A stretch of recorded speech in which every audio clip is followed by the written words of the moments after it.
Hello, everybody. Welcome to the Reds Rundown podcast. This is by two lifelong Reds fans and journalists. I'm Rob. He's Joe. And we appreciate you taking the time to join us today. Joe, how was your weekend? Fill us in. What's going on with you? It was great. The Reds won the first series out of the break. It's not something we expected, but not just how they won. I guess the last game of the series is frustrating, but they did some stuff that I think was really good that we're going to get to in a little bit here. So while the play on the field has been good, I know we're going to talk about some Debbie Downers in the front office as well later. But overall, vibes are okay. Vibes are pretty good, pretty solid. Yeah, no doubt about it. Today, like you said, we're going to talk about the Mets series, which was a good one. We are going to talk about quick injury updates. We're going to talk about the outfield. There's some moving parts that have happened here just over the weekend even. And then we are going to talk about Mr. Brad Meador, whatever. I am not pleased, if you can already tell, about his comments that he brought out here very recently, Joe. Then we'll talk Nationals and the Rays. Sorry, guys, I just moved over the Fox 19 article from Charlie Goldsmith. So if you saw that, that's why. But Joe and I's faces are now back. Question of the day. Let us know in the comment section below. Also, make sure you guys like and subscribe. There's so many of you that are coming here and watching this. You don't want to miss out on these episodes. We got some good stuff coming out here. Become a part of the TGH family here and start it at Reds Rundown. Question of the day, Joe, is how much do you dislike this front office? I'm just kidding. What do you want to do at the trade deadline? Let us know. Do you want to be buyers? Do you want to be sellers? Do you want to just kind of straddle the line and be insignificant, I guess? Yeah, you guys let us know what you think in the comment section below. You can probably already tell where my head is at today. Let's get into these first games. The Reds came out on Friday, Joe. First game out of the All-Star break, and they came out ready to play. The Mets went up 2-0 early against Nick Lodolo, and I was a little bit worried, but he kind of does this. He settles in, and he takes care of business. 7 innings pitched, 2 earned runs, only on 4 hits, the 1 home run, 7 strikeouts, only 1 walk as well. 2 big home runs from Austin Hayes, solo shots, which is fine. McLean would also hit a 2-run home run. Stevenson would hit a 2-run home run as well. The Mets would make things a little interesting in the 9th, to say the least. Joe, I don't know if you heard, but I was freaking out during that bases loaded situation. But the Reds would win 8-4 and start off the second half of the season in a very big way. They would go on Saturday to do the same thing. It was almost a repeat. Mets were up 2-0. Brett Beatty, big home run off of Nick Martinez. I was worried, but the Reds would respond in the 3rd inning, and it would just be timely hitting, timely walks drawn, and the Reds would win 5-2. The only extra base hit for the Reds, two doubles, by Jake Fraley. He was the star of the show, 2 big RBI hits for them. And Nick Martinez would go 5 innings, 6 hits, 2 earned runs, the 1 home run, 2 walks, 5 Ks, just about what we would expect. The bullpen nailed it down. Emilio Pagan with his 21st save of the year, Joe. Pretty crazy. Also looks like Graham Ashcraft and Tony Santillan are back. Santillan struck out the side in his inning. We talked about this. I think the bullpen was just a little tired. You get, basically a week off, and things look a little different. The Sunday game was a frustrating one. The Reds would go up early, 1-0 on an RBI single by Ellie De La Cruz. It felt like they had David Peterson on the ropes, and they would be unable to shut it down. The Mets would go up 2-1. The Reds would tie it in the 8th. And then, unfortunately, Brent Suter would give up the game-winning run. Technically it was Tony Santillan, but Brent Suter would get pulled for him. The Reds would be unable to respond against Ryan Stanek, even though they had runners on base. They would lose 3-2 in what was very close to being a sweep. The Mets were honoring David Wright, an awesome player, one of my favorite players to watch growing up. I'm sure for you as well, Joe.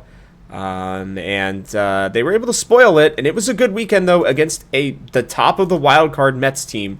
The Reds needed to come out and play well. They did.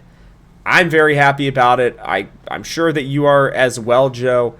This team is, I'm going to give you guys right now, by the way, Milwaukee has caught the Cubs, which is unbelievable. They've gone on a 10-game win streak, which shows you what can happen in the span of just a couple games, essentially. But the Reds are 7.5 still out of the division. But we're looking at the wild card here, Joe, and they're only 2.5 behind the Padres, a team that we have beaten, and the Mets, another team that we have beaten very recently, 2 out of 3 games. What were your thoughts on this series? What did you see? There's a lot of good that came from this one, in my opinion. Yeah, it was very important to get off to a hot start, especially with a lot of the news we'll talk about later about possibly maybe wanting to get more trade deadline activity going. It's going to start with putting this team in a position where they feel like they can do that. And Emilio Pagan, even after, I forget what game it was, said that like we wanted to come out and put pressure on the front office to go get us some help and win one for Cincinnati, get to the playoffs. And I appreciate that from Emilio Pagan, even though if that means his role as the closer might be in jeopardy if they do make some moves and get the right people too, because bullpen armor too could be move him into a different spot. But it seems like he'd be actually happy with it, or like just he wants to win, and that's good to have that on the team. Some news and notes from this game: TJ Friedl hit 4 times in the series, 3 times in one game. I get that like people want to pitch him inside because he is a hitter that can kind of spray it the other way. He's not like the total pull hitter. They want to back him off the plate a little bit, and really attack that inside part of the plate on him.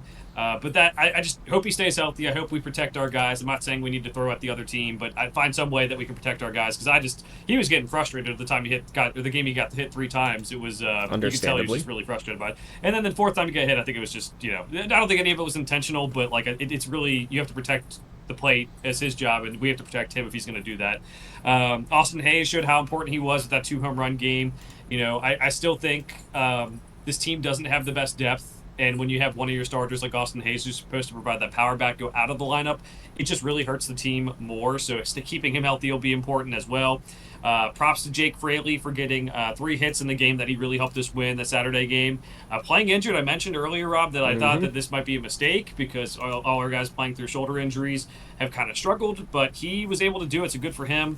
We're going to talk a little bit more about Marte playing right field on Sunday and what that might mean. But this was a good series in different ways, too. We saw Frank the Tank Fleming, a super Mets fan, meltdown in the stands. And if the Reds can do that, that's awesome. We saw our pitchers attacking the top of their lineup more than anyone else. The Mets broadcast said that. They're like, hey, we're really impressed with Lodolo especially, but even throughout the series, they were like, we're really impressed with how they're attacking the top of the lineup. And it almost did cost him. Juan Soto hit that home run foul on Saturday that was scary. Tied the game and everything. Yeah, that was scary. But I think that was really good. And we did a good job in the first 2 games, and we got runners in. We took advantage of some Mets mistakes. We took advantage of runners on base for us, and we got the job done. And I guess what I would say is like, there are still some concerns, but this is like the perfect series of how you want the Reds to play. There was no games where they scored 1 run. There was, a game where they scored 2, but against the Mets, that's okay. They scored a lot of runs. They were able to have a lot of guys pitch well in this series. I think we talk a lot about, Rob, that like Nick Lodolo gets a lot of heat from Reds fans. We don't really know why. He just keeps on delivering. He's been fine. Like, yes, am I worried about the injuries coming up? But for right now, he's fine, and I really appreciate what he's done.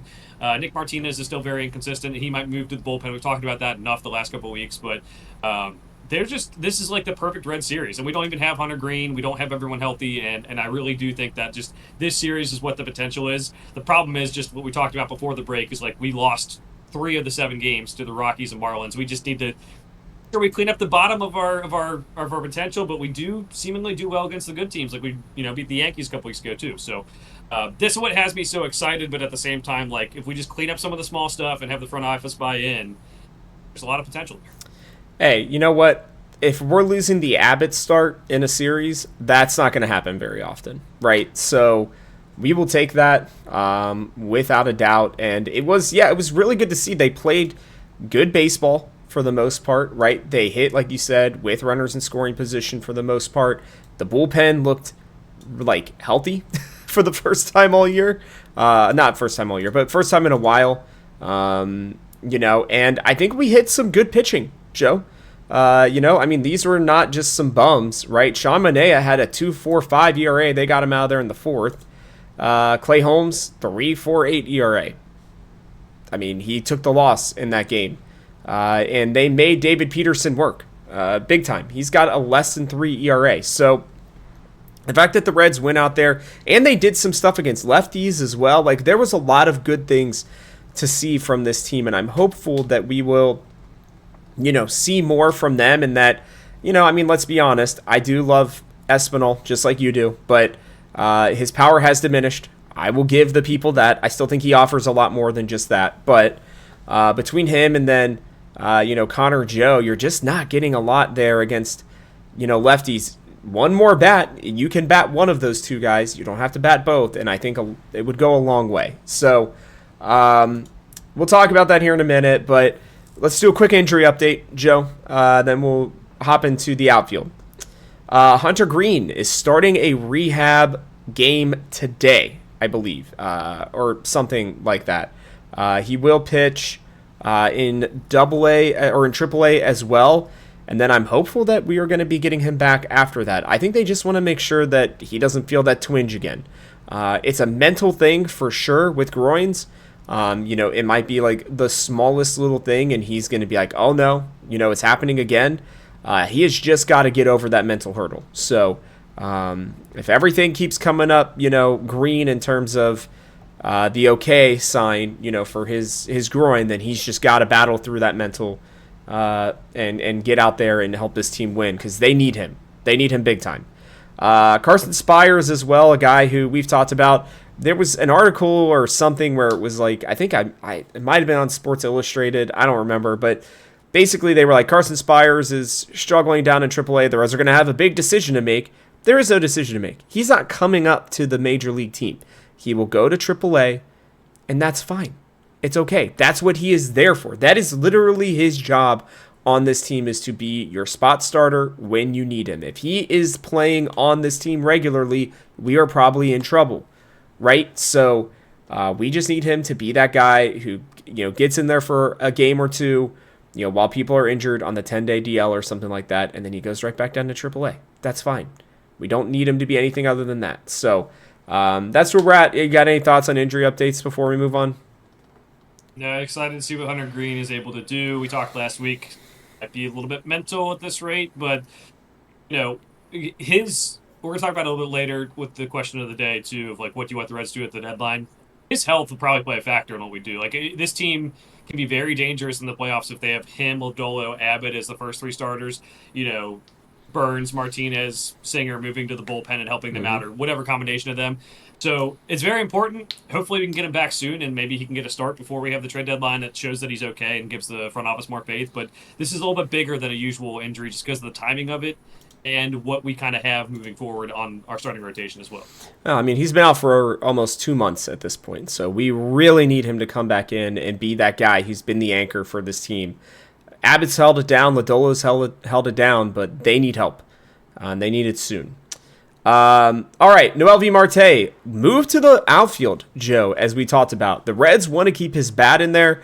I will say I saw something from Terry that was like, they were like, hey, he only got one ball hit to him. Are you okay with that? And he was like, I don't know if we're ready for him to have more than that. So something to that effect. And so, I think that they're kind of doing this a little on the fly, and I think they've just basically told him, hey, man, like, you're not getting it done at third base. We want you to hit. I mean, he got another hit, I think, on Sunday. Let me check, make sure before I say that incorrectly. Yeah, he got another hit on Monday. Like, I think he's still very young, by the way. He's got a ton of potential. I love his bat. I think he's got a really good swing. Yeah, he's still only 23, Joe. He's basically the same age as Ellie. And so what does this mean, right? Because we're also seeing now that Jake Fraley is playing over Will Benson, who Will Benson has been very clutch and key for this team, I think, multiple times this season. We are now getting to a point where right field, Joe, is becoming not a problem, but like an even bigger question mark to me. Because are you really going to be starting Noelvi Marte there on a regular basis? Are you going to end up having Jake Fraley be the guy that platoons with him instead of Will Benson? If that's the case, is Will Benson really and truly now at this point the fifth outfielder, and you just kind of spot start him here or there, use him off the bench for some big moments? What does this kind of look like for the Reds?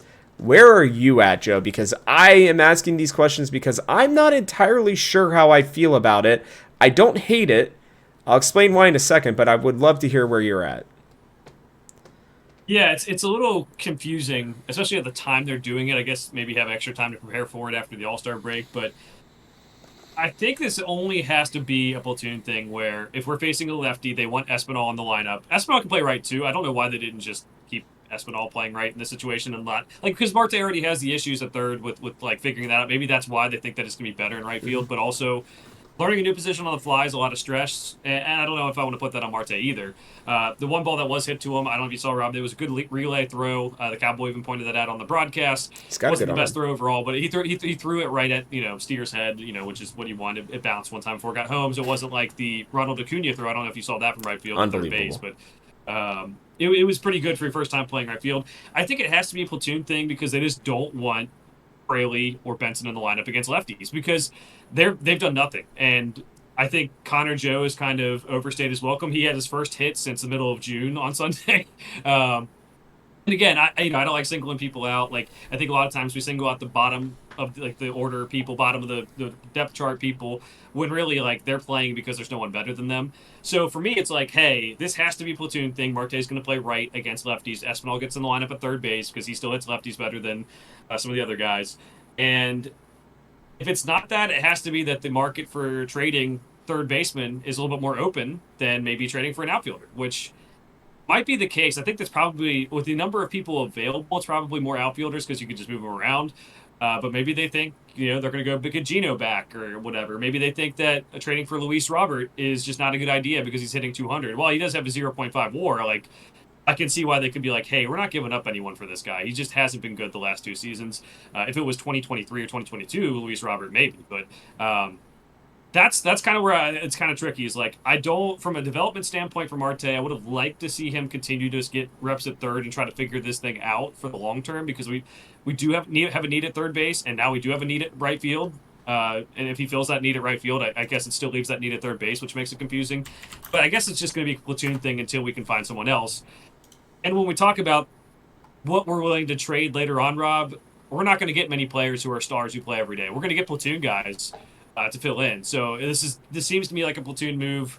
If it is anything more, we get a third baseman. That's great, but it is kind of crazy that like you move a guy from one area of need at third base, which he's good for his bat, but still not good defensively, and you move him to another area of need at right field, still leaving possible two areas of need. That doesn't really solve the equation other than getting more right-handed bats in the lineup against lefties. I have another theory. I wonder if they're clearing way for Sal Stewart. He got called up to third base or to AAA at third base. He's only 21 years old, dude, which is kind of wild, honestly. But he has been tearing it up this year. He hit his first big home run, or his first home run for AAA. I think it was yesterday or the day before.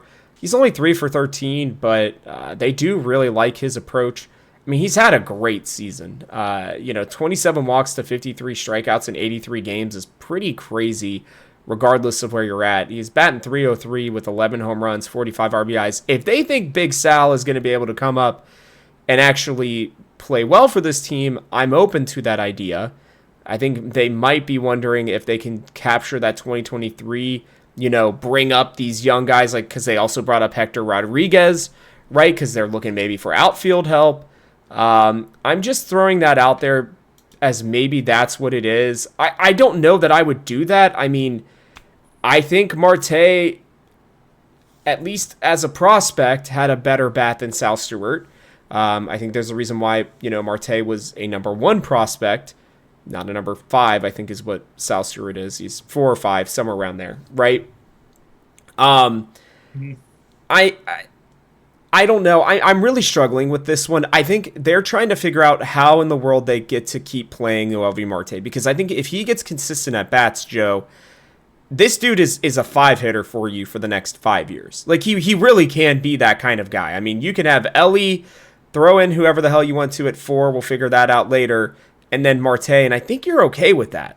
Right? I personally do not mind that young core. They're trying to find a way to make it work with him, and I'm okay with that, but He does have a good enough arm. I will say that. I believe he was doing some outfield stuff during the offseason and during spring training, if I remember correctly, Joe. We talked about that, I think, at some point near the beginning of the season, right? So they've been, I think, anticipating this for a while. I do think, like you said, if they feel confident that they can get Geno, the problem is that Geno is the number one trade target. I don't know that you're beating out a team like the Yankees, who I think really, really want him. That being said, we have better prospects than the Yankees, and we're probably willing to give up because I think their number one prospect, I've heard rumors that they are just not trading that kid at all. They'll trade just about anybody else to get better, but they won't give that up. That's what good teams do.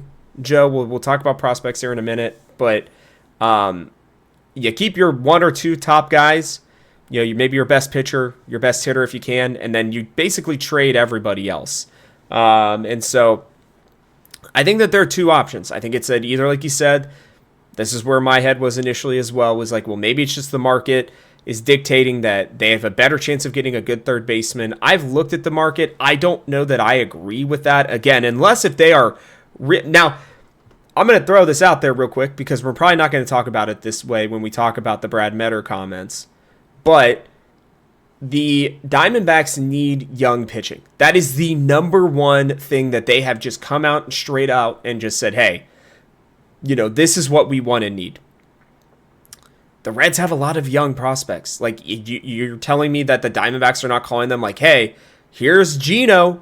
He would love to come back here. It would do wonders. The Reds would sell out every freaking game, I think, for like a week, the day that Geno would come back here, right? And Chase Petty is calling right now, right? If you're telling me that they would not be interested in a guy like Chase Petty, I think you're out of your mind. The Reds could realistically trade two younger pitching prospects and one more maybe throw in bat or something like that, or even, honestly, even a guy from this current roster right now, right? If you just like, if Will Benson is just kind of like, hey, we don't need Will Benson right now, like we're not worried that's going to mess up the vibes or anything with the team, they're just not going to play him, then you could throw in Will Benson with Chase Petty or something like that, and you could probably get Geno. And I think the Reds fans would lose their collective minds. I know you and I probably would. He is on a tear right now, too. He had 2 home runs again yesterday. He is on a 50. If you guys remember with Cincinnati, he was on that 50 home run pace. He is on that once again. And it'd be pretty incredible if he could come back here and finally get over that 50 mark. So I'm just saying, like, I agree with your idea as well. I sadly think it's the Sal Stewart one, dude. I think they're fast-tracking him. I think the one thing I will give the Reds credit for, we used to see this all the time. I remember, I think it was maybe with Homer Bailey, where everybody's like, why are you wasting him in AAA? He is ready. Just bring him up. If they think that Sal Stewart is ready and can be a guy who can come in here and be better than Espinal, be better than Connor Joe in this lineup right now, then fine. Just start his freaking track and just go. Like, if you really feel that you can win with this team and that Sal Stewart is going to be that big of an addition, like he is going to become your everyday third baseman from the day that you bring him up here, because that's the kind of confidence you need to have in a guy to start his clock and to bring him up at 21 years old, then go for it. I'm all about it. But I'm just kind of not there yet. Yeah, I'm with you 100%. I mean, the guy's played 3 games in AAA. Mm-hmm. He is, I think, 5.5 years younger than the average AAA player at 21 years old. He's probably one of the youngest players in AAA. And this goes for all our prospects. We talked about how we don't have, like, MLB-ready depth in our organization. We have a lot of prospects. We could trade some prospects who we just don't know if they're going to pan out or not. But I think I'm against this, and it kind of goes to last year, too, with the Rhett Lauder thing. I don't want to burn their service clock on a hope and a wish that they can be good major league players at the ages of 21 or even, around there, where they played, professional baseball for 3 years. And not many organizations will bring them up at this point. It's not where we want to be. I do think that that's like a break glass in case of emergency type strategy of like, we have an injury and we need someone else at third base. That's great. But I also don't want to bring him up here and just miss out on the bats. Like, I want him to play every day in AAA. I want Rodriguez to play every day in AAA.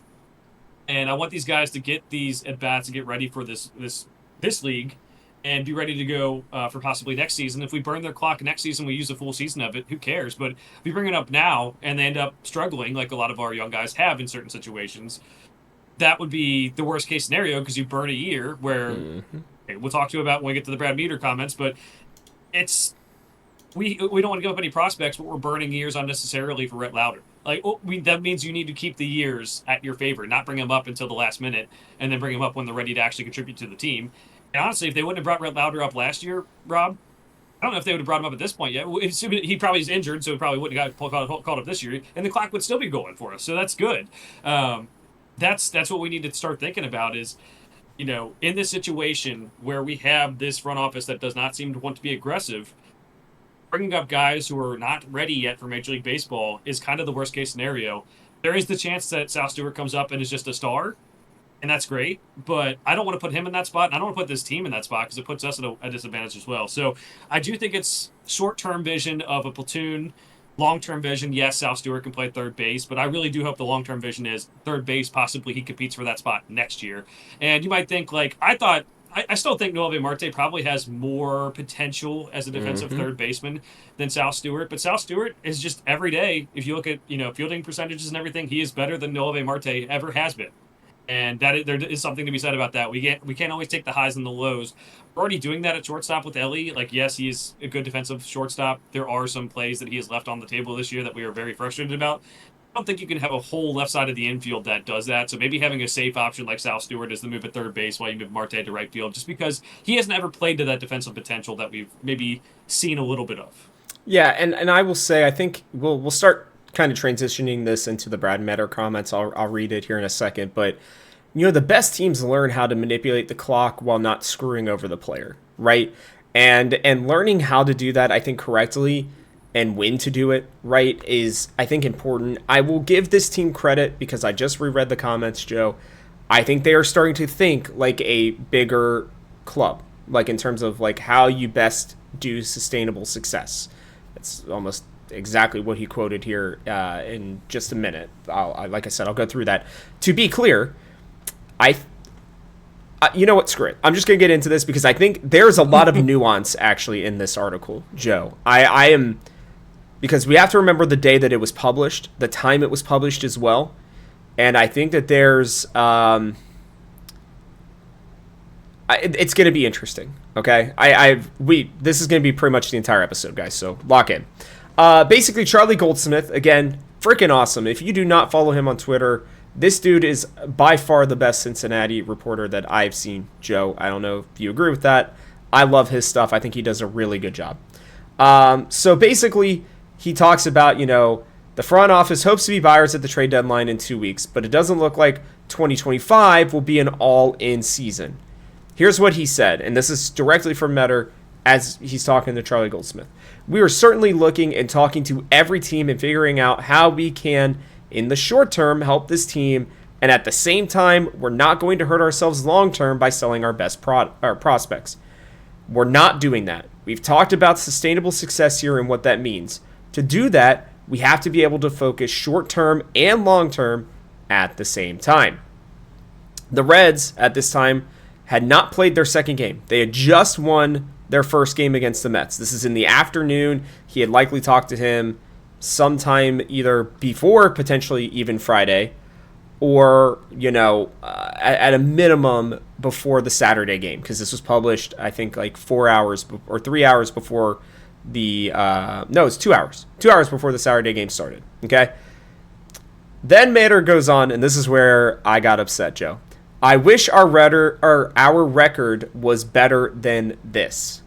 You have to feel like you have the team to get into the playoffs and compete in the playoffs to make those kinds of moves. Part of that is having enough depth to do it. I feel like we're close and we could do that. I do wish we were a little bit closer with our record, but I feel really strongly about this group. They believe in each other and they believe we can win in the playoffs. Now we have to put ourselves in position to get it. I've got a couple more quotes here, Joe, and then we're gonna get into this. Our players in our clubhouse know we are in this together. I don't know about that. I know they know how bad the people here want to win. We want to do it with this group. Okay. Last two things here from him, Joe, and then there's some player quotes, but I'm not going to read those right now. There's two more. There's a little bit on the deadline and a little bit about Hunter Green. We are still working through it. We'll have a better idea as we get into next week. He talks about Hunter real quick here. He's one of the best pitchers in baseball. He threw yesterday. He was 99 miles an hour in Arizona. It's just a matter of building up innings now. Then he says, and I think this is the last big quote, last two big quotes. I'm sorry, I found two more. The deadline is where you have to make decisions. You have to look at your projections and the information you have. At the end of the day, you also have to have a good pulse on your clubhouse and your team and where you are and what it looks like and what you think it could look like. Ultimately, you have to make a gut decision. Last thing he says here, and I think this is important. I'm not saying we're not going to trade any prospects. We're willing to do that. We just have to be smart about that. All right, there's a lot of nuance in here, Joe. There is so much to parse out. I've just talked for a few minutes. I want you to talk because I'm actually both frustrated and excited now on the words that he is giving. I have a few big thoughts on this, but I want to hear where you're at. Yeah, I'm all the way out on this. Very frustrated. This is a politician answering questions of, well, we like our team, but not enough to go make a move. Their record isn't good enough. And it's like, buddy, it means nothing. Like the record, you want to be in contention. It's about having this timetable of players. You have Ellie De La Cruz, you have Hunter Green. And if it's like, hey, we don't know about Hunter Green coming back, we want to wait till next year to really make a push, fine. That is okay. But that's not what he said. And it's just talking out of both sides of his mouth of being like, yeah, we really believe in these groups. We're all together, but the record's not good enough, so we're not going to make a trade. They're also saying we're not going to give up any top prospects. That means the top 6, I think, are out. So that means Chase Burns, Rhett Lauder, Sal Stewart, Cam Collier, Chase Petty, and Alfredo Duno are out for giving up in trades. That means you can give up Edwin Arroyo, Sammy Stafura, all the guys below them, I think, are probably in game in some form or fashion for a trade. They do not have our recent draft picks in the MLB pipeline yet. I would imagine our first-round draft pick, Steele, is out. We can't trade him either. I don't know if you're allowed to. Are you? I believe you can. I don't know what date you can, but I believe you can because someone traded their first-round pick last year. I forget who it was. Okay. Sorry. Continue. But that means what we trade for people is going to get us a platoon player for the outfield, possibly to bat against left-handed pitching like Noelvi Marte is doing right now, moving to right field. It might get us a platoon player, a guy who contract is very, very bad that we are taking on that hurts us long term. A rental who is gone after this year, which I could be the play if you were actually going to go for it. But if it's just like an average rental, I don't know if we want that. I want our guys getting at bats and everything. And I will say we don't have a lot of depth right now, but the depth we do have, I want getting playing time. Maybe not like Connor Joe and Santiago Espinal as much as they have, but the other guys, let's figure out what we have here. And we're going to get bullpen pitchers. But it's not going to be the closers with the great stuff that really improves the bullpen. It's going to be guys who can eat innings, which is, like, valuable in some ways, but it's not the same as, like, oh, we're going for it. We're going to go get a closer. We're going to move Pagan to the setup. We're going to have Nick Martinez in the bullpen because Hunter Green's coming back. We're going to keep Chase Burns up. And that really makes your staff better. It's like, Scott Barlow isn't as tired anymore, which is nice. It's valuable. Don't get me wrong, because he's pitched a lot of innings. Oh, Tony Santillan's not used as much. That's fine, too. But it is them trying to be what the Brewers are, which is competitive every year. And for right now, it's working. Their 10-game winning streak that you brought up, Rob. They are never a threat to win it all. Never. And they can get to the NLCS. I just don't care. They're just not going to win when it comes to that point. They want to stay competitive enough so that they can have a solid team every year. And maybe they think they're the Brewers or the Cardinals, and the Cardinals specifically, where sometimes they can win out. But those Cardinals teams had some stars, man. And they went out and they were aggressive at different points, too. So that is why I'm frustrated. I feel like it's more of the same, and it's more of the, we're a poor franchise. We can't, impact our future prospects by trading them and then, not having anyone else for the future.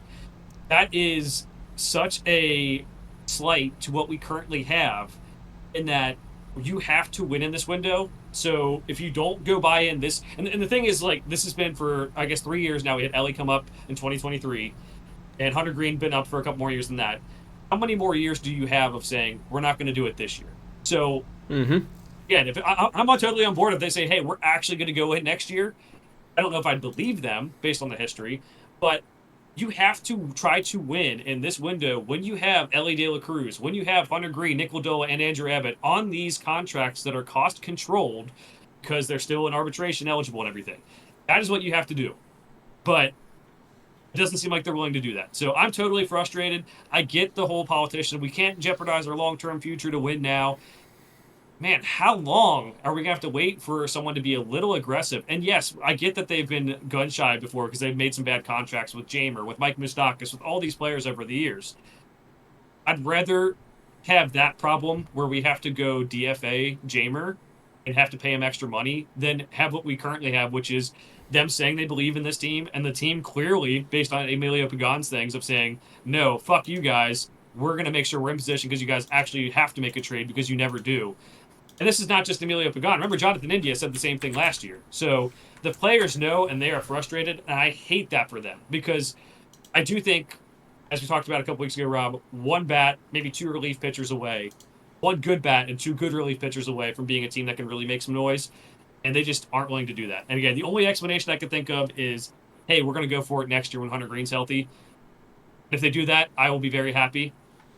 I just don't know if I buy that they're actually going to do that when it comes to it. So that's where I'm at with it. Pretty frustrated, and just the same old Reds fans for me, where we're going to be waiting forever for them to actually be aggressive, and they just never will be.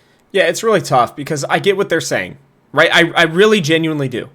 They are, like you said, targeting a window, and they know that they need to do it with this team. Now, I will tell you, there are players like Tyler Stevenson. His contract is going to be up here really soon, right? Lodolo's is coming up sooner than people realize, right? Like, there are guys that they kind of have to make decisions on here soon.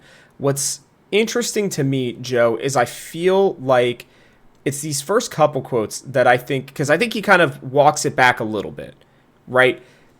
He's willing to trade prospects. I actually think that there are only 4 looking at this, Joe, that I think they are unwilling to trade. And I'm okay with this.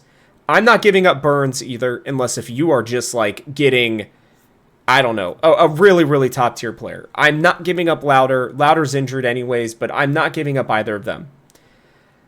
You can give up, in my opinion, either Sal Stewart or Cam Collier.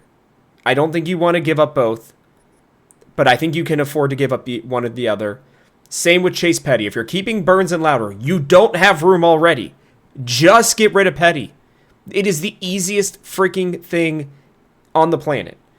And then if they don't want to give up Alfredo Duno, honestly, because we don't know what our catching situation is going to look like beyond next year, I'm okay with that one.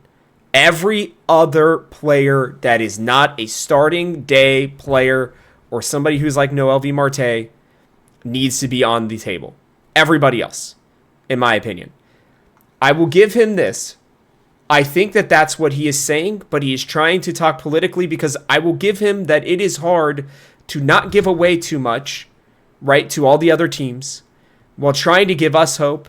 What I'm frustrated for is the players, where I was and am still really pissed off about this.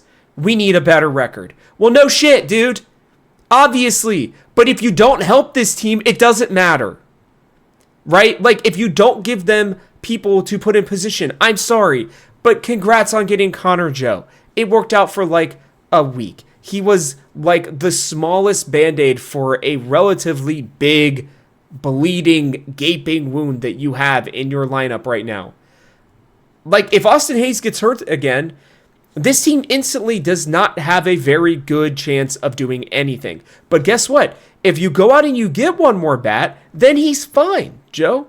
Right? Then it's like, oh, Austin Hayes gets hurt for 2 weeks. Okay, that bat that they got before or at the deadline was able to get it done. Okay? So I'm putting my criticism on him with that.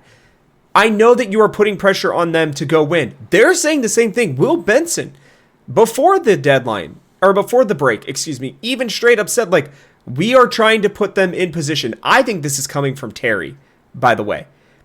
Right now, I think with all these players saying it, they saw what Jonathan India did, and Terry they've probably talked to him on the side or whatever, and he's like, guys, we have to win if we want them to do this. This week is going to be paramount, Joe. Paramount in this Red team's future. Right here, right freaking now, because they need to go out and get something. He said this week was going to be important. I completely agree with him on that one. I also agree with him that they have to be smart about when they take their chance. What is interesting is while the NL is very stacked right now, Joe, a lot of these teams are starting to fall off while the Reds are starting to get hot. They're starting to catch up. They're starting to play as well as some of these other teams. The fact that the NL Central is weirdly becoming one of the better divisions in baseball with the Brewers playing as well as they are. The Cubs are just damn near, it feels like, unbeatable. But if you get another bat, neither of those teams have the pitching to go against the Cincinnati Reds right now. Right? And pitching is going to be at much more of a premium than a bat. We know that. That's how it is every single year. So I am also tired of the rhetoric, but I don't want them to also go into complete obscurity for this year. I'm going to say that 100%. I don't think there's a player or two that they can do at this deadline, Joe, that is going to make them instant World Series contenders. And I think that that's where it comes down to. Do you just want them to make the playoffs, or do you want them to win the World Series? This year, for me, I want them to make the playoffs. And if they make a run, awesome. If they are somehow able to go and get Gino, and he comes in here, and this Reds team just rattles off 10 of 12, and I'm sitting here like, holy shit, dude, this team has the ability to go out and win, Joe. They do, right? They could go win this World Series right now. Great. But like you said, if they're like, hey, we're going in next year, but we're going to make this team good. You can't outright say that. That's fine. You don't want the players to give up on this year. But if that's their mindset, then they sure as hell better go out in free agency and make this team the best possible team that they can make them. Okay? They better do that because they have not done that. And that's where, for me, it's even worse if they don't do anything in this trade deadline because they have done shit all, absolutely nothing during these unbelievably frustrating off seasons. I know they had a good one this year, but it could have been better. I'm looking at their contracts, Joe. I'm looking at it right now. Last season, they only raised it by $10 million. They are still the 21st team in payroll. Okay? We're not asking them to pay $330 million freaking dollars like the Mets are. We just beat them 2 out of 3 games with a team that is a third of the price.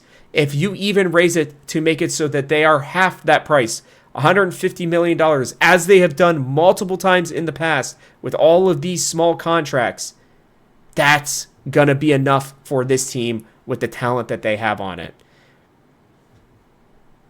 I mean, I'm with you. The problem is them not being aggressive this year and saying we're going to do it next year. Are you really? Because that's what I'm saying. Yeah, they're lying. They lie because they don't do it during the offseason. That would be the only way that I'd be able to accept now. That's what I'm saying. But I'm not going to know that now. I'm not going to know that until, March of next year, which I don't want. Right. Now, I don't even think it's about free agents, Rob. They if you wanted to make sure you keep your money so you can pay your players, then do that. Go re-sign Tyler Stevenson. That too. We don't have another catcher Yep. available right now. Was signing Jose Trevino because we couldn't get something done with Tyler Stevenson. He said he was insulted by the offer. And I can only imagine dealing with this front office what the offer was. I can't even imagine Especially how with a guy as nice as him. was. Yeah, for him to even say that, it is crazy. So if the plan was to sign these guys to long-term deals and hey, we can't go get someone because we just signed Ellie to a long-term extension, or we just signed Matt McClain, who obviously is more dicey with the way he's played this year, although he is getting a little bit better. Hey, we signed Andrew Everett, we signed Nick Lodolo to these long-term deals. We can't afford to do it. That is a different discussion. Mm-hmm. But they never do that, and we're going to have this window where we have these guys for 5, 6, 7 years, and then they walk out the door in free agency, and we're going to be looking back and saying, why did we not try to go for it with them? And that is the biggest thing is there are plenty of guys who are eligible for doing the long-term contracts right now that I think will be very good. We have a great deal with Hunter Green right now, and they deserve a lot of credit for that. They need to do it again, and they need to do it with some of these guys. You can either go all in right now and definitely, totally nuke the farm system, and that is a strategy. You can decide to keep your resources and try to extend guys. They've done neither. They're sitting in the middle, Yep. and the middle will get you nowhere. They're no man's It's one of those things where, again, they're trying to do the Cardinals or the Brewers thing. It is very good if it works out for them. It just doesn't work out in the sport as much as you would think. And, I think you might get into a situation where they're trying to be like the Nationals a couple of years ago, Rob, where they had Juan Soto and they won the World Series and they went all in for 1 year. And even that, like statistically, very improbable that that team would win the World Series and probably will not happen in the same way again. They're trying to do that. And now the Nationals got the World Series. The Nationals are now at a point where they are not a very good baseball team. They do have some young talent because they traded those guys out and got some guys in return. If that's what we envision, I mean that's a fair thing to say, but it is a very minuscule chance that you go for it as a small market team and actually win it. I'd rather try to go for it more consistently and not in a way that they say it's like, oh, let's just try to be 500 and get a solid team and we'll go for it and we'll really feel good about it. What record in their mind is going to be good enough to go for it? And especially this year because it is so competitive. Is it we have to be somewhat closer in the division? Well, that's the Cubs and Brewers are killing it right now. Is it do we have to be in a wild card spot by the trade deadline? Well, that I mean, we're 4 games behind the Mets right now, so that and 2 games behind the Padres, 2.5 games behind the Padres. We have a tough schedule coming up. Are we saying that we're just going to throw the whole season away because we play what is it, the Rays, or the Rays and the Braves and Dodgers up before the trade deadline? Like, I don't want to give up on this team because the series before the trade deadline is the Dodgers. If they lose that series, I mean, who hasn't lost to the Dodgers? I guess the Brewers just swept them, but it's a Twice. different discussion. Yeah, and then like we said, we have like the Nationals is a very important series because of this with the upcoming schedule. The Rays are a solid team. They've already had discussions about playing the postseason at the Yankees spring training facility, which is very funny. Then you have the Dodgers and you have the Braves you talked about aren't playing that well this year, but they're a very dangerous team. And one of those games, which should be a home game, is at Bristol Motor Speedway. So right after that's the Cubs. Like this is a team that could fall off, and it might not be like too much, but I think if they would have said, hey, we want to win, we want to be aggressive, we believe in this team, and actually said we believe in this team and actually meant it, there's a path where they could make the playoffs. There's a path where, hey, going all in this year isn't necessarily just buying all these rentals. Maybe you get a guy who's under contract for 2 more years, Yeah. and that way you keep your window open. It's not just like they keep on like mentioning like, oh, we're not going to give our prospects up for a bat and sacrifice long term. If you get a guy who's under contract for 2 to 3 years, that is the window. That's when you like this year probably is even early for the window. I'll give him that. Like that's fine. But if you get like an outfielder who has 2 or 3 years on his contract after this, that is perfect. There's not they don't people don't always like to trade them, and maybe it takes more prospects. But that's what's frustrating here is that there's this place where we are just sitting in the middle and letting. Oh, if we have a bad year, that's fine. If we have a good year, okay, we'll be a couple games above 500, and that's okay. But there is never the potential to go out and get players to help this team. And as a small market, you just have to be aggressive at different points. And they've never shown that aggressiveness. And it has been over a decade since we've been in the playoffs. It has been 30 years since we've won a postseason series. It's time. So I'm with you, Rob. It's two sides of the mouth. It is, as you were saying, I don't believe them if they are going to go in 2026. I would understand it if it was a front office that had more goodwill and like, oh, hey guys, like Hunter Green's hurt, and we do have like 2 good pitchers, but we're not really sure about the third. We really want like 3 really good pitchers to compete against the Dodgers and the Mets and all the Padres and all those teams. But man, it does feel like they should do something. And their answers are getting guys like Connor Joe, Santiago Espinal, who, again, I love, should be a utility guy, shouldn't be playing as much as he is. And all the fans want to, like I said, they want to point stuff at those guys. No, it is the front office not getting better players so those guys can be their natural role. I think everyone would be totally fine if Connor Joe or Santiago Espinal or Jake Fraley was the 26th man on the roster. But you can't have 4 or 5 of those guys, including Will Benson too. Like very streaky. Like if you're the 25th, 26th guy on the roster, fine. Those aren't. Those guys are getting legitimate at bats, and that's what's frustrating. So I'm very out on those comments. I understand what he's saying that you don't want to sacrifice long term as a small market team, but if it gets me a World Series, I am willing to sacrifice the long term every day of the week because I have not seen a winning team in this city ever, and mostly it's because of our ownership and front offices just not wanting to go that extra mile. They want to get a good team, but they don't want to go the extra mile to be a great team. They don't want to ever be seen as, oh, we lost this deal. Trying to make a big trade. We ended up losing this deal, but at least we tried. They don't want to be that. They want to be we did things smart and we kept it just above sea level and then it was fine. And that's just super frustrating and I think insulting to the fans who pay good money and watch this team, pay for a million streaming services to watch all the games, go pay for jerseys, go to the stadium, pay $10 for a beer. Inflation's crazy, but man, it just really feels like a slap in the face to fans. Let's be completely honest with ourselves here, Joe. We talked about this last week. This will be our last thing on it, then we can move on to the series.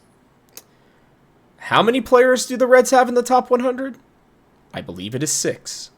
Right? They are one of the deepest teams in that. Chase Burns is the number 2 prospect, according to MLB.com, in all of baseball. We are not asking them, even right now, I am not asking them to go full scorched earth. I'm not asking you to sell off everything in the future. You can win now and still keep Chase Burns, Rhett Lauder, one of Sal Stewart or Cam Collier, and Alfredo Duno. And you still, like, they have drafted relatively well. You just got a new kid. 2 or 3 of them that are actually pretty decent. Connor Phillips is a project. There is no doubt about it. He has pitched immensely better. He was once a top prospect. He is still only like 24 years old, and he is our 15th best prospect, dude. Like, there's, like, if his words are, we're not trading Burns and Lauder, and that's what he means by top prospects. Even if it's, we are not trading those 2 guys and Sal Stewart, fine. You don't have to. But don't put this bullshit out there on your team needing a better record for you to go for it. They could make a trade right now, overpay a tiny bit, and guess what? Then this week really ends up mattering because guess what? You think those guys down there aren't going to be pumped? They want to win. They know they can.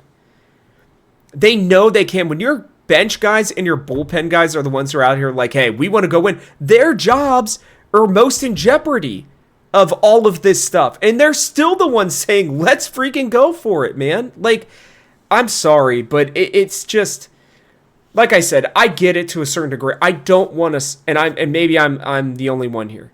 I don't want to go scorched earth completely, but I do think that you can trade 4 or 5 of your top 10 prospects and still have a very good farm system.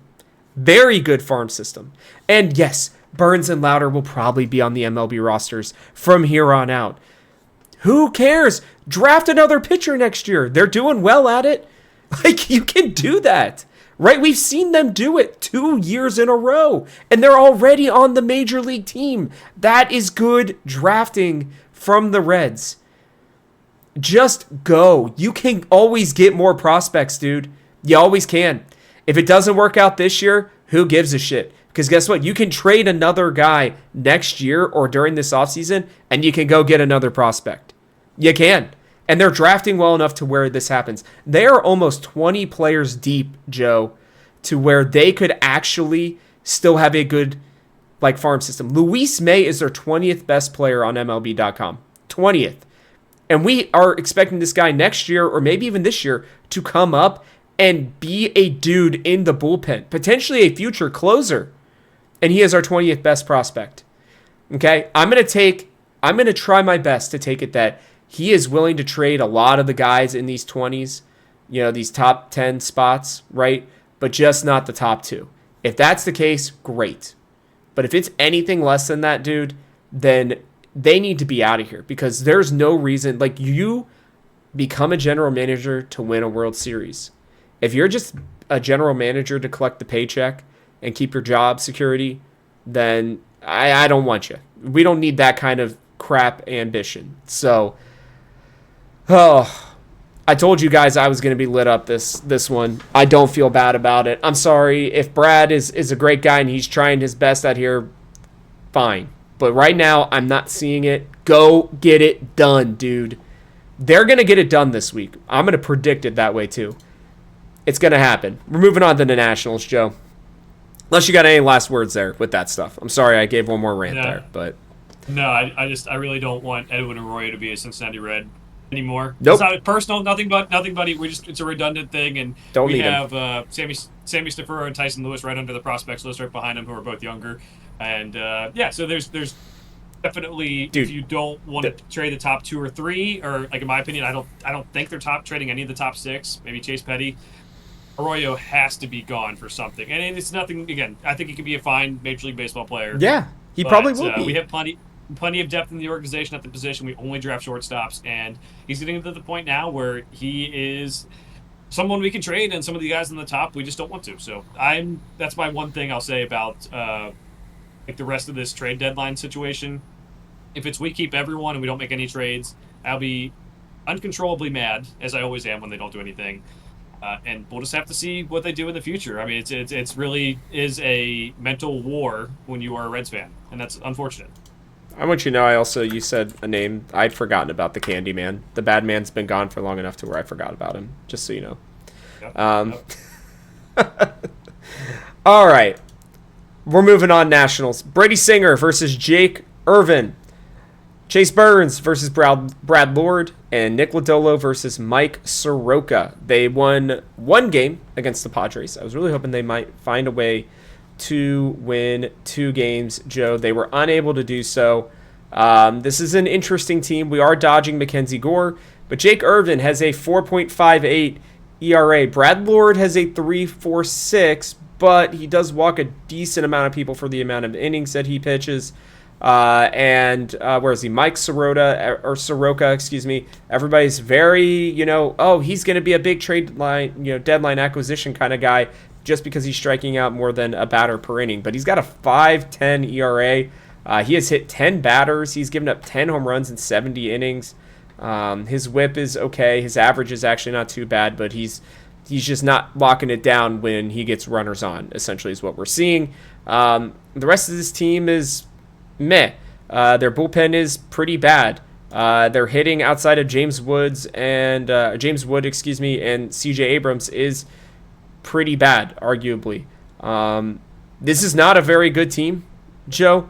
They were looking okay for a small period of time, and then they remembered that they signed a well over and past his prime Paul DeYoung as one of their big guys that they wanted to have this offseason. Dylan Cruz is not living up to potential right now either. Josh Bell is having a pretty rough season at the moment. I don't know. You got anything else to say about this team? They don't look very good. Yeah, this is like a team that's bad, but they're fun bad. Like, yes. The ones you want to watch them play. Yes. Like, C.J. Abrams is great. James Wood, 24 home runs after coming up. He's great. And then Mackenzie Gore, 3.59 ERA. We mentioned last week maybe shouldn't have been in the All-Star game over other guys, but also is a very good player. So here's the thing. Avoid James Wood's bat, and you're fine in this series. They are a bad team. I don't know why they fired their GM. It's been very much like, hey, we can't afford to pay Bryce Harper or Juan Soto contracts. They leave, the team gets worse. But I actually think some of the young talent is actually kind of encouraging. Like, all those guys I mentioned are still pretty young, and they can probably build a solid core around them in the next couple of years. So getting rid of him now, right before the draft, was definitely weird. They are a team I think will kind of fall off the face of the map at the end of the season, but they are fun to watch because you just never know if James Wood's going to hit a home run, how Mackenzie Gore's going to pitch. And like I said, C.J. Abrams still just 24 years old, batting .283. So bad but fun team. Yeah, no doubt about it. I'm going 3-0. I'm doing it because I think they need to. They know that they need to. They are better than this team. I worry about the Chase Burns start. Which one are we going to get? Is it Jekyll or Hyde, right? Is he going to be out there, give us 5 solid innings of 2 or 3 run baseball against Brad Lord? That one worries me a little bit, but these guys, we can hit these guys. There's no doubt in my mind that we can hit. We are going to a Nationals ballpark that gives up runs in bunches. I'm also making sure that we're not facing a lefty. Not that that's been as bad lately, but are we facing one? Is it Lord? Is Lord the lefty? No, that's right. We're facing 8. I saw somebody say this. We're facing 8 righties, I think, in a row leading up to the deadline, which is pretty amazing, if we're being honest. So, look, go out, get it done. They don't have a good bullpen. If you get to the starters like they've been doing early enough, right, then you can win this series, Joe. You can sweep this series, and you can give the biggest middle finger to the front office possible. And if they still don't go out and do it, I hope that this team freaking wins it in spite of them. I really do. But, I mean, look, at 55 and 48, I don't care if they are in the wild card position at that point. They'll probably be a game behind, is where I would imagine they would be. Maybe a game and a half behind the Padres. The Padres are playing Miami, who has been playing a lot better. I can't imagine that they're going to get swept. But if they do, then the Reds are guaranteed to have a wild card spot by the end of this series, Joe. So I'm going 3-0. I'm going to just ride the vibes. I think that they can get this done. Yeah, I'm going 3-0 as well. A little bit in the back of my mind, I'm like, hey, maybe it'll be 2-1. We do struggle against teams that are bad, at least more so than we should. Yeah. The reason why I'm going that 3-0 is because you said the Nationals bullpen is bad. They're the worst in the league, 5.81 ERA. They are starting an opener on the second game of the series, as you said, with Lord. So that means objectively they have to have more bullpen innings, especially because we're not facing Mackenzie Gore. So with all those things put together, I will say 3-0. And again, if we can just stay away from James Wood power bat, Mm-hmm. that's huge. And like they just don't have much else besides him and CJ Abrams, in my estimation. And I think this is a perfect series to go on the road and win. I think we talked about over the last couple of years that like the Nationals were a team that like, oh, we lost the series, but it's okay. I don't know. This is not the series that it's okay. I Not at mean, all. this is like they've given up a lot of their players. Like last year was Lane Thomas they traded. He had some potential. We're not facing Mackenzie Gore. This is the one you have to get. And on top of that, like the Nationals aren't 100% healthy either. They have a couple guys. Keibert Ruiz is on the IL. He's on the concussion protocol one, so he might be back, honestly. But Dylan Cruz is on the IL. So this is one you definitely need to win two, but I'll predict three. Yeah, I'm feeling the same way. We're moving on to the Rays, a much better team. Basically the same record as the Reds. They are 3-7 in their last 10. They do play the White Sox, who just came off of a sweep, their first sweep of this, I think maybe their second sweep in 2 years. So maybe there's a little bit of confidence there. Not that it matters for us, but we will be sending out Nick Martinez versus Zach Little, Andrew Abbott versus Ryan. I don't know how to pronounce that. Do you know how that name is pronounced? I do not. I have not looking Pepois? at the list, I don't know. so- Ryan Pepio? I don't know. Something like that. Pepio, I think. Yeah, Okay. I think it's Pepio. Brady Singer and Shane Baz. This will be a tougher series. They are a team that is known to be going out and looking for prospects. A lot of people thought they might be trading some guys away, but they have hit a lot better than people have thought. Their pitching has not been as good as people thought, which is, I believe, I saw that's where they are looking. But you are getting two guys with a sub 4 ERA. You're getting a Shane Baz who's just coming off of an excellent start. They are no joke, Joe.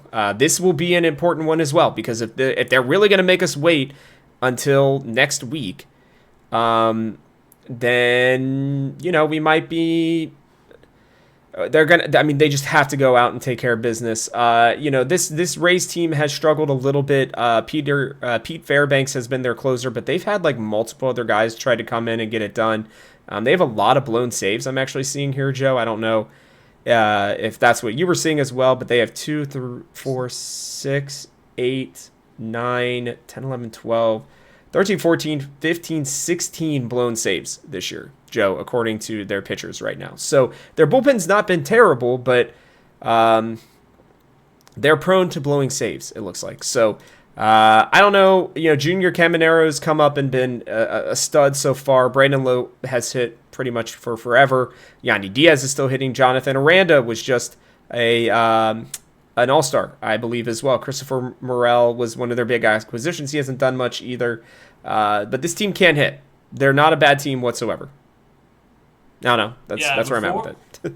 Before, I mean, Camanero's really gone off this year, I would have said this is like a boring good team, but they're not. Yeah. Like they're top 10 in most offensive and pitching categories. I believe they're like 12th in on base and like 13th in slugging percentage, but they're top 10 in average and hits. And ERA as well for pitchers and everything. Yandy Diaz is a very good player. As you mentioned, Caminero is very good. Pete Fairbanks, as you said, he's closer. Maybe not the best, but he does give some really awesome post-game interviews that are worth checking out. He's like one of the most like funny guys out there. Their pitching has been better than expected. I think it's kind of stinks that we're facing two of their better pitchers. That's going to be something we have to figure out. But we do also, kind of looking at our matchups here, we have Abbott going against them too, so I think that's going to give us an advantage too, because they don't hit lefties very well. I think they're 234 against lefties. So I don't know. I think this series could go either way. I think it's either going to be we win one or we win two, nothing in between. With, us winning 3 in the first series, I'm going to say we win 1 in this next series. I do respect the Rays. I think they're a team. Obviously, they don't really have a true home right now, so I don't think playing on the road is going to affect them as much, no matter what their record says. I think they're 22 and 22 on the road. They are a team that is now being equipped to play in a spring training ballpark. I know the Athletics have talked about how, it's like a little like it feels like it's little league playing in some of these ballparks like that, that you're playing in the American League these years. That should help them pitch in Great American Ballpark as well, where it's like, hey, you don't have much margin for error. So I'm going to say 1-2. I think there's a potential to go 2-1, but I want to give respect to the Rays and the fact that if we win 3 early in the week, I would hope that we'll be focused to win at least 2 in this one, but I will say 1 just to kind of keep it at 4-2 for the week.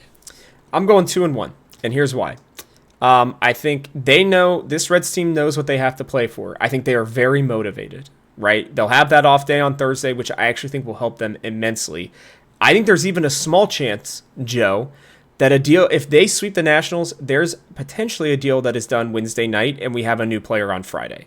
I don't know who it's going to be, but I think that the Reds front office at that point may have to make a move of some kind. It might just even be a bullpen arm, but it might be enough to motivate this team.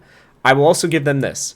They are playing at home. They have played on the weekends, actually, especially recently, very well. I just went back and counted. They are 5-7 on Sunday games, Joe, which is very good. Or five out of the last 7. Excuse me, 5-2.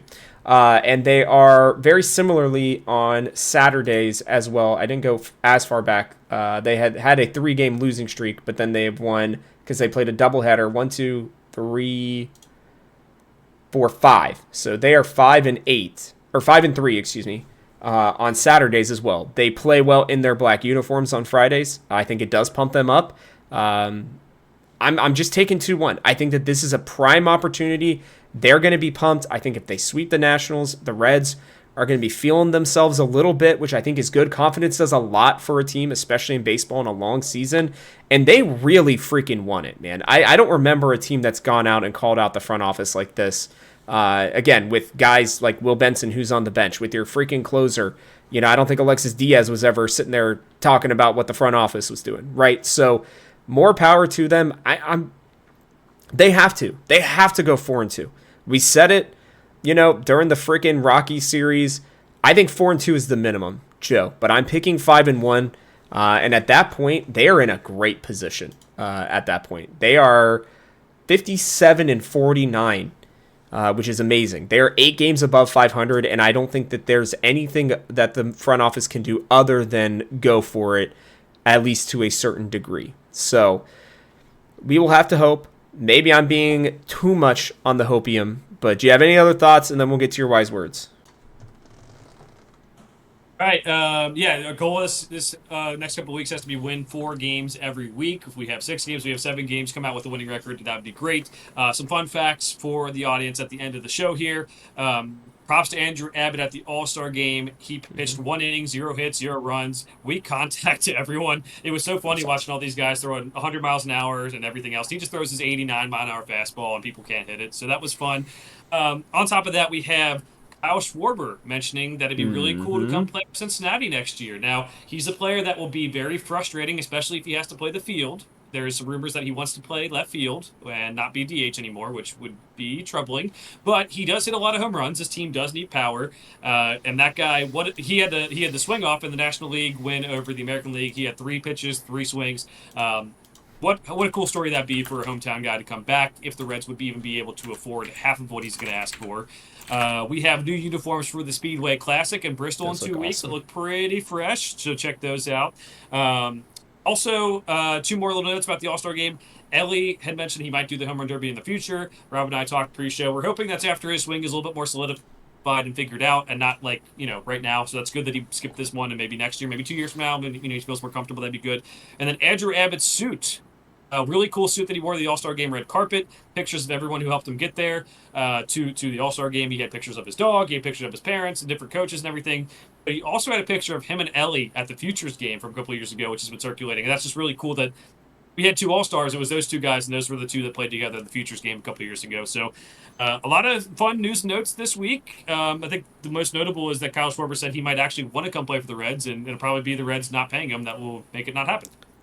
So I got something on that, actually. Funny enough, I talked about this with my dad. I have a little small, very small inside scoop on that one. So I'll give you that in a second. For Ellie stuff, I would love to see him in the home run derby after he is not playing for the Reds. Now, if he ends up playing for us his entire career, which would be obviously the ideal situation, then yeah, I would love to see him in there at some point. But if he's going to do it and he's going to leave, do it after we leave, because I think it may actually mess up his swing, if I'm being completely honest with you. The other thing is, Kyle Schwarber is at the end of his tenure with the Phillies right now. He will be a free agent next year. Now this is a weird one here, but the industry that my dad works in, he has actually talked with Kyle Schwarber before, and he has made it very known he wants to be a Cincinnati Red. My dad also just this past week talked to one of his friends from Middletown who said that it is his entire goal is to come back and play for the Reds at least for one season, no matter what, in his career. And then he's making that known. I'm almost wondering, Joe, he's going to be 33 next year. I'm almost wondering if he's willing to take a hometown discount and come back home and play for his beloved Cincinnati Reds with a team that's as good as this one. It was a very interesting weekend for me. I did not expect, when my dad and I were talking about the Kyle Schwarber thing, for him to remind me, one, of the time that he has actually talked to Schwarber himself while working in his business, and the second one being his friend from Middletown. I'm assuming with the Middletown Middies. So, like a close friend, apparently, that they still like talk on a regular basis and play video games together type of thing. So I wonder if he is actually strongly considering that he has made a lot of money and coming back to his hometown Reds to maybe finish out his career. That would be freaking sweet. I don't think any of us would be upset about that whatsoever, but we will have to see. Do not hold me to that one. I am not trying to leak or put anything out there. I'm just saying it would kind of weirdly line up with the fact I just checked and he is a free agent next year. Would be pretty wild. I would not say it's totally out of the possibility for him to either sign one more contract to come back with the Reds or maybe even try to do that this offseason, because guys like to do that. He's probably talked to Brent Suter. Brent Suter is currently doing that. Just saying. Throwing that out there. I don't know if you have any thoughts on that, but then we'll probably close it out. Well, yeah, I mean, that's why the comments came up. They're like, well, you can't get a deal with the Phillies. What are you going to do? He's like, I kind of want to go back to the Reds. And it's like, okay, cool. But let's hopefully we can get something done. Hopefully it's a hometown discount. Everyone thinks they're going to stay, great forever, but there is a steep decline. When you hit your decline, he's going to get to that age soon where maybe that happens. So if he wants to be an effective player for the Reds, it might be now or never. But also have to respect his ability to go make whatever money he can. And if the Reds lowball him, that's going to be it. But very intriguing, because we've talked about it, Rob. We have never really had a DH. We just kind of throw players in there, and he'd be such a fun. Like I said, he is frustrating at times with some of the strikeouts, and with. But can you imagine him hitting a Great American Ballpark? But the power is so fun, and I think would bring some energy, some playoff experience to this team, and that'd be such a good DH. Who I'd allow him to play left field once every 10 days, maybe 12 days, 13 days. I don't know. Hey man, he could relive the Adam Dunn days. I'd be fine with that. He's made almost exactly $100 million, by the way, in his career. So. I'm not saying that baseball players don't greed for more money, but hey, he might be at that point where he's like, I got enough saved up. Let's go back to my hometown team. He would be a freaking hero of heroes to go win a World Series with the Cubs. All of us are sad about it, and come back here and win one with us. That would be unfreaking believable. But one more thing, can you imagine if we have him and Austin Hayes in the middle of the lineup behind Ellie, and you can either switch whether it's righty lefty. I don't know if they put him the Phillies sometimes bat him lead off to give him more at bats for the home runs. I don't know if we'd do that, especially with Friedel. But can you imagine if maybe move Ellie up to the 2 spot and have him 3 or Hayes 4, whatever it is, but having one of those 2 guys behind Ellie to protect him at all times would be amazing. I would honestly lose my ever-loving mind with that lineup. This team would be very much a playoff team at a minimum, in my mind with that. But the dream is still a dream for right now. So we just love that the Reds are actually competitive right now. I will say that. The front office, my last thing I'll say here is they've done at least a good enough job to get them here. They went out. They got the best manager. I will give them that credit, possibly available to them at the perfect time for them as well. Hopefully, those are signs of things that they are actually changing a little bit and willing to go out and do things. And he's just using this BS. I'll stop my swearing now. Political phrasing or whatever you want to call it, politicking, and we won't have to worry about it. So, that is going to wrap it up for us on this episode of Reds Rundown, though. So, thanks for watching, and we'll catch you guys on the next one.